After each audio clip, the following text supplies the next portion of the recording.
السلام علیکم۔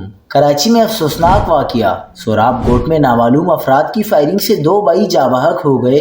واقعے پر علاقے میں خوف و ہراس پھیل گیا۔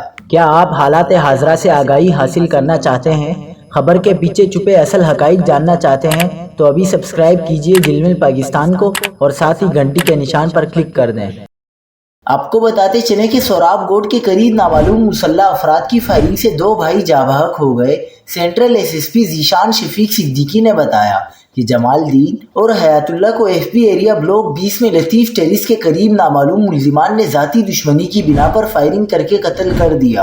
انہوں نے کہا کہ مقتولین بھائی اور افغانی شہری تھے۔ وہ سوراب گوٹ میں اپنی رہائش گاہ سے آئے تھے اور مبینہ طور پر شادی کی تقریب کے لیے ایک کار کرائے پر لینا چاہتے تھے۔ پولیس افسر کے مطابق دونوں بھائی گاڑی کا جائزہ لے رہے تھے کہ اسی دوران موٹر سائیکل پر سوار 2 مشتبہ افراد وہاں پہنچے اور سیدھی ان کی سروں پر گولی مار دی، جس کے نتیجے میں وہ موقع پر ہی جاں بحق ہو گئے۔